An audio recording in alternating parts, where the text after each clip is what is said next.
Hello, and thank you for downloading our annual zero-based budget spreadsheet. To begin, I'd like to explain what a zero-based budget is. Essentially, it's taking all the income that you've made for the month from all your sources and assigning it a job to do until every penny that you've made for the month has been allocated. So let's say you make $3,700 for the month of January. You're going to take every penny of that $3,700 and assign it jobs to do.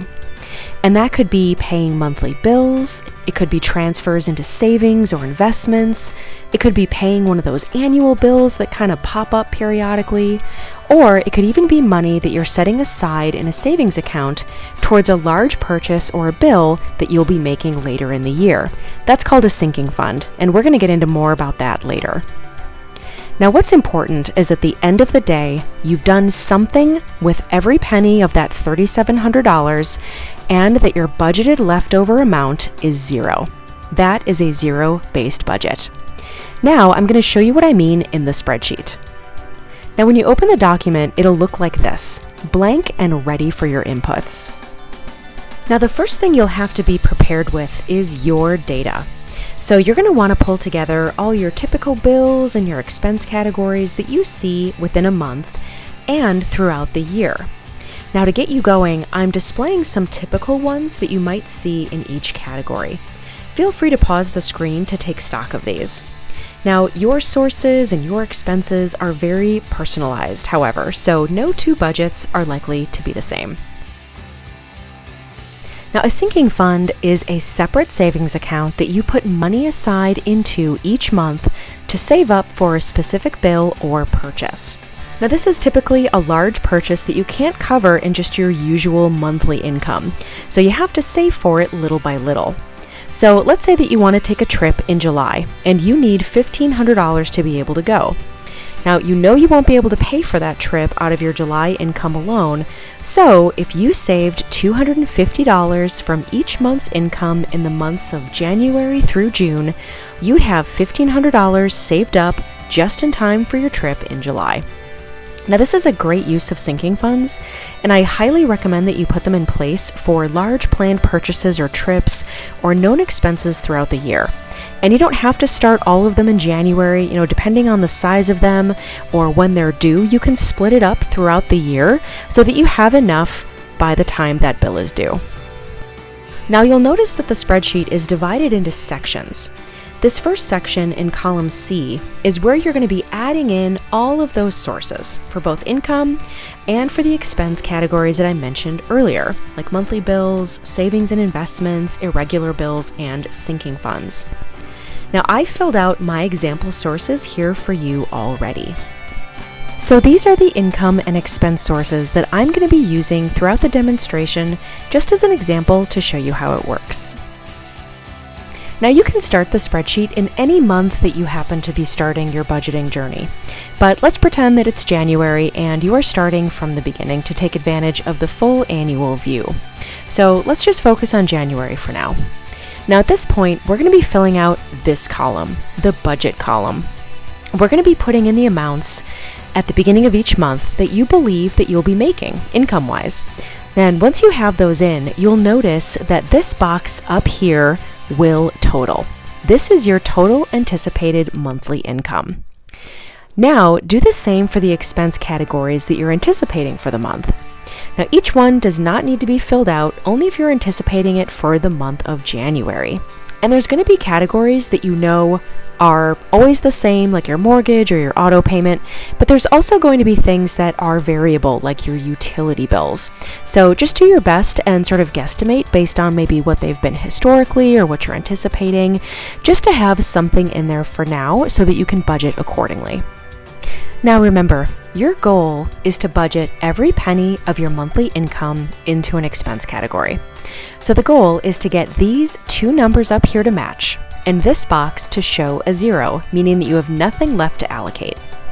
Now, if you go over, this box will turn red, which means that you've gone over your budget in one of your categories, and you have to go back in and lower some of your expense amounts.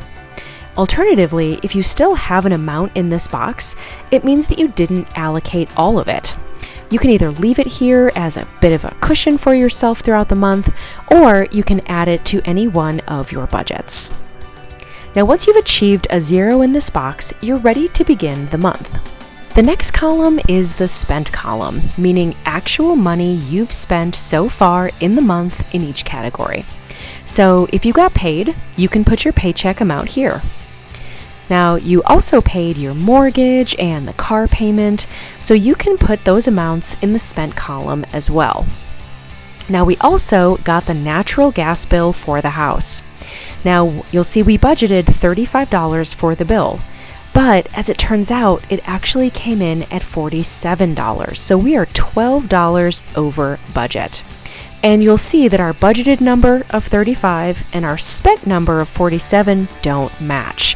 So that's why you have a negative number here in red. Now, to fix that, we need to change our budgeted number of 35 to our new number of 47. That's going to clear everything out here. However, you'll notice that up above here, we are now over budget a total of $12. So we need to take $12 from another category to balance it out, to get that number back to 0. There's also going to be categories like your groceries, where you're going to be spending amounts multiple times throughout the month. So you want to closely monitor your individual purchases to ensure you're staying within your overall budget. So if you went to the grocery store and spent $100, you could put that here in the spend column. Now, to the right of that, in the leftover column, you can see that you still have $275 still to spend for the month. Now, to help you keep track of these individual purchases, you can use your bank app, or you can also go into tab 2 of this spreadsheet, as I've created a little transaction tracker for you to keep tabs. Now, you can put in the date of purchase, a negative dollar amount, make sure you put in the negative or the minus sign first before the amount. You can also put in a category that aligns with one that you've put in on the main spreadsheet, and then any other details like the place that you purchased it, what you purchased, etc., whatever you want here. Next to that, over here is a pivot table. And if you're not familiar, this is a data analysis feature within Excel. This will update your totals in each category. However, it will not auto-update. So once you've put in your transactions underneath the blue headers, click anywhere within the salmon-colored pivot table, then click this Pivot Table Analyze button up at the top, and then hit Refresh. Your totals are now updated from your transaction log. Also, if you return something, you can add that to your transaction log as well. However, this time, you're not going to put a negative or a minus sign in front of the amount.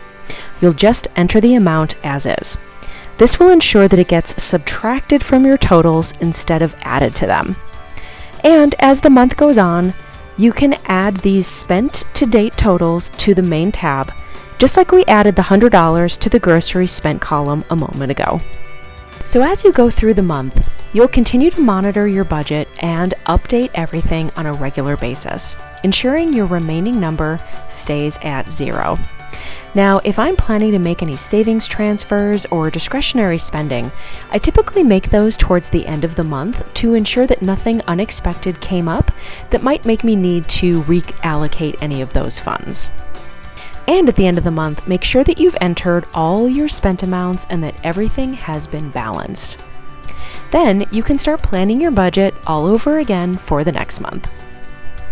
Now, you can do 1 month at a time at the beginning of each month. That's totally up to you. Or you could plan your budget columns out for the entire year. This will allow you to plan out those large purchases by allocating money into your sinking funds each month, or just putting in those little reminders that certain months will be larger expense months than others.